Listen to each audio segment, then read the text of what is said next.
O Mr. Vince, ano sagot dito? Um, Nakakahiya kay Crush. Simpleng tanong, di ko alam ang sagot. Ba yan? Simpleng tanong, di alam? Kainis, minus points patuloy ako sa kanya. O Miss Mendez, anong sagot dito? Parang may binubulong-bulong ka eh. Ako ma'am?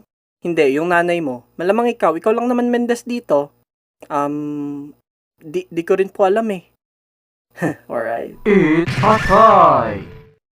I mean, nag-aaral naman ako palagi. Ha? I mean, nag-aaral naman ako palagi. Ha? I mean, nag-aaral palagi.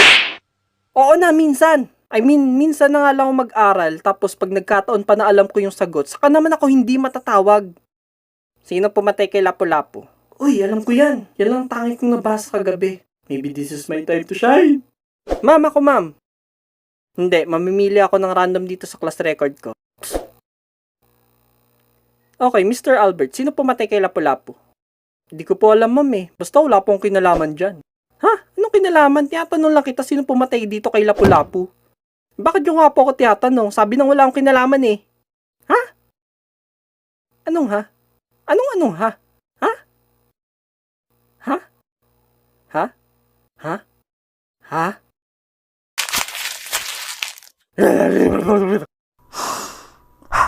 Tumayo ka na nga lang. Ma'am, ako ma'am. Mr. Jan, sino pumatay kay Lapu-Lapu? Si Laila? Ha? Anong Laila? I will drive away the darkness. Tayo. Ma'am, ako ma'am. A few moments later. O ma'am, paano ba yan? Ako na lang. Okay, next question. What? Nakakainis diba? Tapos kapag hindi mo alam, saka ka naman matatawag. Okay, what would you do if fear was not a factor and you could not fail? Ano raw? Ano to, Miss Universe? Paano ko naman sasagutin yun? Okay, Mr. Vince. Bakit ako, ma'am? Kasi ikaw random na napili ko. O bakit di mo alam? O kanina, lakas-lakas ang sagot. Tapos ngayon, ikaw random na napili ko. Kanina, lakas-lakas. Pero may iba namang case na tutulungan ka ng katabi mo at magbubulong ng sagot.